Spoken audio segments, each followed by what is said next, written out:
সবাইকে শুভ সন্ধ্যা। আমার এখানে বসে বসে একটি মহাভারতের গল্পের কথা মনে হচ্ছিল, যে যখন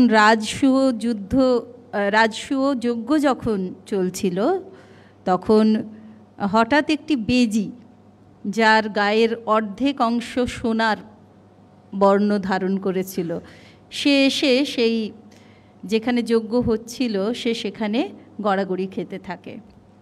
এবং কিছুক্ষণ পরে সে রাজা যুধিষ্ঠিরকে বলে যে না, আমার যা প্রাপ্তির জন্য আমি এখানে এসেছিলাম সেটা এখানে পেলাম না। বলে সে একটি গল্প বলে কিভাবে তার এই দেহের অর্ধেক অংশ সোনা হয়ে উঠল, যে একটি ভিখারি পরিবারে খুব সামান্য কিছু খুদকুড়ো বেঁচেছিল, তা সেটা প্রথমে তার বাবার দিকে সবাই মিলে দেয় যে তুমি এটা গ্রহণ করো। দেখা গেল বাবা দিলেন স্ত্রীকে, স্ত্রী দিলেন সন্তানের প্রথম সন্তান, তারপর দ্বিতীয় সন্তান, তারপর তৃতীয় সন্তান, এবং এই বিনা আহারে প্রত্যেকেই মারা যান।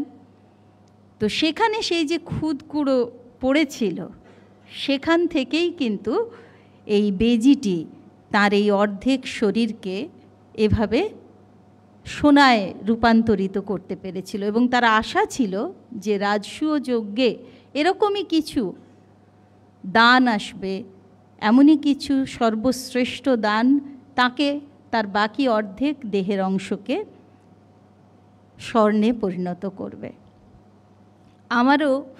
আমার মনে হয়েছিল যে আমিও এমন কিছু প্রাপ্তিযোগ ঘটবে যা নিয়ে যাব, কিন্তু দেখলাম যে না, সেই চিরাচরিত তুমি কেন করনি, উল্টো পাশ থেকেও এলো বিবৃতি তুমি কেন করনি। এবং বিশ্বাস করুন, আপনাদের কিছু কিছু শব্দ ব্যবহার গণতন্ত্রের একজন সামান্য অংশ হিসেবে আমাকে ভীষণভাবে আঘাত করেছে। প্রথমত, মেয়েরা কোনো কালেই সোনার ছিল না, পেতলেরও ছিল না, মেয়েরা সবসময় রক্ত মাংসের ছিল। তাই সাক্ষীরা যখন দিল্লির রাজপথে অপমানিত হন, ঠিক তেমনিভাবে যখন আরজি করের মতো একটি সরকারি হাসপাতালে একজন রক্ত মাংসের ডাক্তার অপমানিত হন, ধর্ষিতা হন, তাকে হত্যা করা হয়, সমানভাবে দুটোই কিন্তু আমাদের কাছে অনাকাঙ্ক্ষিত হওয়া উচিত ছিল। এখানে যারা ভোটে বিশ্বাস করেন, ভোট কেন্দ্রিক রাজনীতিতে বিশ্বাস করেন, তারা নিজেরাই বলছেন মঞ্চে দাঁড়িয়ে যে একটি সম্ভবত শৃগাল ডাক দিল, সঙ্গে সঙ্গে আরও 5টা শৃগাল ডাক দিল। দেখুন, ভাবুন আপনারা নিজেদের গোত্র চরিত্র, নিজেদেরকে কোথায় টেনে নামাচ্ছেন, বিবেচনা করতে বলবো। যাই হোক, এরপর চলে আসি আজকের বিষয়ে। প্রথমত আমি ভেবেই এসেছিলাম যে আজকের তৃতীয় এবং চতুর্থ লাইন দুটি এখানে বসে আমি শুনব। আমার আশা এটুকু পূরণ হয়েছে। আমি প্রথম দুটো লাইন নিয়েই সীমাবদ্ধ থাকার জন্য প্রস্তুত হয়েই এসেছি। 30 দিন গারদবাসে হারাতে হবে গদি, সংশোধনীর ঢিলে তোলপাড় রাজনীতির নদী। এজেন্সির ফাঁসে যখন বিধায়ক থেকে মন্ত্রী, বিল বিরোধী ঘাসফুল বলে পদ্মই ষড়যন্ত্রী। আবার বলছি, এই তৃতীয় এবং চতুর্থ লাইন নিয়ে এখানে যে সমস্ত রাজনীতির মান্যবররা রয়েছেন তারা বলেছেন, বিবৃতি দিয়েছেন, আমি সেখানে যাব না। কিন্তু সাধারণ মানুষ হিসেবে আমার অনেকগুলো প্রশ্ন রয়েছে, আমি সেগুলোই এখানে তুলে ধরার চেষ্টা করব। কয়েকজন বলেছেন, আমাদের পূর্ববর্তী বক্তারা বলেছেন যে একজন সরকারি কর্মচারী যখন 48 ঘন্টা কারাগারে থাকেন, তখন তাকে তাঁর কাজের জায়গা থেকে এক প্রকার ঘাড় ধাক্কা দিয়ে বের করে দেওয়া হয়। তাহলে রাজনীতিবিদরা কেন অন্য কোনো যাত্রার পথিক হবেন? যদি আপনি খুব সহজ সরলভাবে দেখেন তাহলে আমার কিন্তু এতে আনন্দিত হওয়ার কথা ছিল।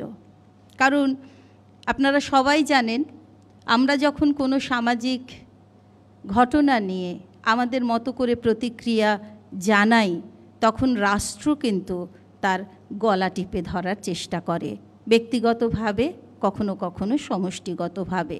আগেও করেছেন, এখনও করছেন, এবং আমি জানি না, বিশ্বাস করতে ইচ্ছে করে না, তবু বলতে খারাপ লাগছে যে হয়তো ভবিষ্যতেও এই প্রথা চলতে থাকবে। কিন্তু এখন ঘটনা হলো যে এই বিলটি কয়েকটা দিক রয়েছে, এটা ঘটনা।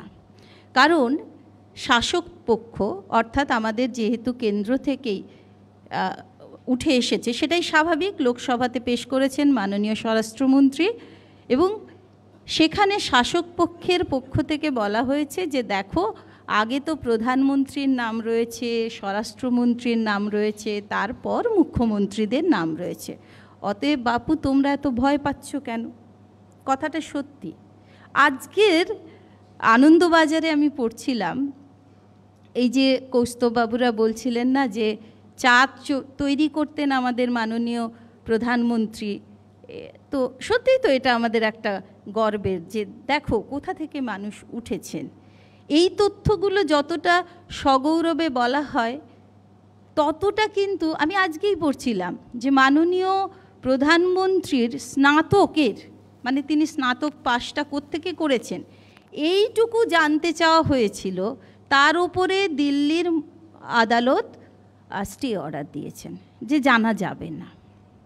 অথচ দেখুন, আজকে আমি মোনালিসা মাইতি, খুব সামান্য মানুষ, আজকে যদি আমার কি কি ডিগ্রি আছে জানতে চাওয়া হয়, সেটা কিন্তু আমাকে ঘাড় ধরে সেই তথ্য আমাকে দিতে হবে। এবং এই ডিগ্রি নিয়ে যে কেলেঙ্কারি, এগুলো আমাদের পশ্চিমবঙ্গেও কিন্তু আমরা অতীতে দেখেছি, মানে ডিগ্রি থাকলেই জ্ঞানী, ডিগ্রি না থাকলে জ্ঞানী নন, এরকম একটা ব্যাপার বোধহয় আমাদের মধ্যে রয়েছে। যাই হোক, এরপরে আসি দ্বিতীয়, যে তুমি যদি নিরপরাধী হও তাহলে তুমি ফিরে এসে তোমার কর্মক্ষেত্রে যোগ দেবে।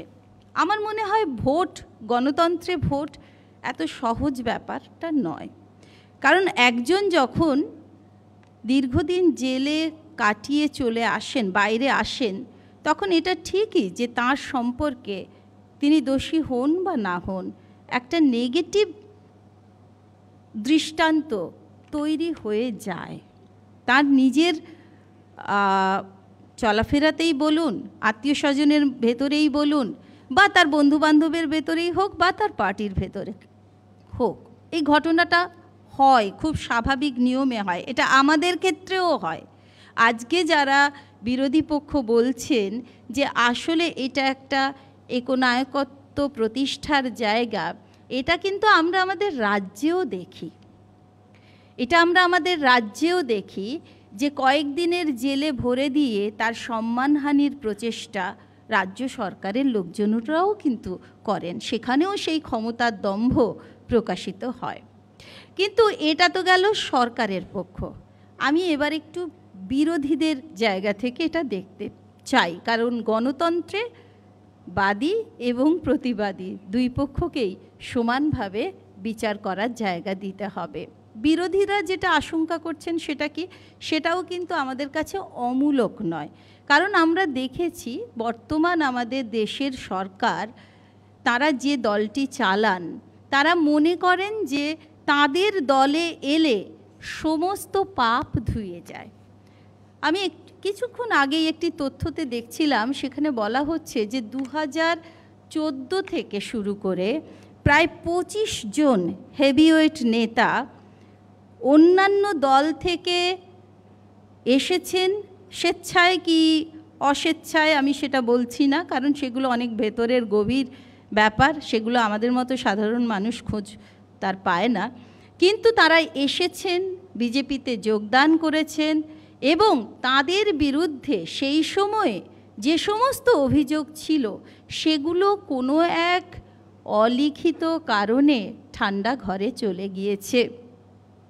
আপনি যদি দেখেন, এই দৃশ্য কি আমরা রাজ্যে দেখিনি? আমরা কিন্তু এটার রাজ্যেও দেখেছি। বায়রন বিশ্বাসের কথা আপনাদের মনে আছে নিশ্চয়ই। তিনি দাঁড়িয়েছিলেন একটা প্রতীক নিয়ে, তিনি চলে এলেন আরেকটা প্রতীক নিয়ে। শুভেন্দুবাবুর কথা আমরা জানি, ঠিকই বলেছেন। আমরা যখন দেখি, আমরা যাদেরকে ভোট দিয়েছি তারা ওই ক্যামেরার সামনে তাদের অজান্তে ওই কে গেঞ্জি পরে, কেউ খালি গায়ে, হ্যাঁ, টাকার সামান্য কটা টাকা নিয়ে কিছু বলছেন কিংবা টাকা গুনছেন, এই দৃশ্য কিন্তু সত্যিই আমাদেরকে আহত করে। কিন্তু আমরা তো দেখেছি সেই শুভেন্দুবাবুরাই এখন বিরোধী নেতা। এখন এর মধ্যে না গণতন্ত্র মরে যাচ্ছে। আপনারা এই যে এ তার দিকে সে তার দিকে বল ছোড়াছুড়ি করছেন, এতে কিন্তু আমরা যারা সাধারণ মানুষ তাদের যে দাবি দাওয়াগুলো ছিল, এই যে একটু আগেই সুমনবাবু বলছিলেন শিক্ষকরা কোথায় হারিয়ে গেল, শিক্ষকদের দাবি কোথায় হারিয়ে গেল। অভয়ার মা বাবা সামান্যভাবে দেখা করতে চেয়েছেন আমাদের স্বরাষ্ট্রমন্ত্রীর সাথে। গণতান্ত্রিক প্রক্রিয়ায় এটা কত বড় চাওয়া হতে পারে, তারা কিন্তু এখনও দৌড়ে দৌড়ে ঘুরছেন। এবং অনেকের দ্বারা, আমাদের রাজ্যের শাসক গোষ্ঠীর অনেকের দ্বারা তারা কিন্তু বাক্যবাণে অপমানিতও হচ্ছেন। তাহলে সাধারণ মানুষের যে চাহিদাগুলো ছিল, কেন আমাদের রাস্তাটা ভালো হবে না ভোটের আগে কিংবা সারা বছর ধরে, এই কথাগুলো তো আপনারা বলেই এসেছিলেন। এখন আপনারা প্রত্যেকে গিয়ে গিয়ে বলবেন তো যে এই যে বিলটা এসেছে, আমি এই বিলের বিরোধিতা করছি, তাই আমাকে ভোট দিন। কিংবা বিজেপি প্রার্থীরা বলবেন যে আমি এই বিলের সপক্ষে রয়েছি, অতএব আপনারা আমাকে ভোট দিন। এটা আপনাদের বলার জায়গা থাকবে তো আমাদের কাছে? ভেবে দেখবেন। দেখুন, আমি আবারও বলছি, বৃহত্তর গণতন্ত্র ধ্বংস হোক আমরা চাই না। আমরা চাই না কোনো বিরোধী পক্ষ, সেটা কি রাজ্যে কি আমাদের কেন্দ্রে, কোনো বিরোধী পক্ষকে তার টিকি ধরে মাঝে মাঝে নাড়িয়ে দেওয়া হোক, এটা আমরা চাই না। আমরা চাই গণতন্ত্র যেমন সৎ পথের পথিক, সেরকম যিনি যখন ক্ষমতায় থাকছেন তিনি সততা নিয়েই থাকুন। সবাই ভালো থাকবেন, সুস্থ থাকবেন। নমস্কার।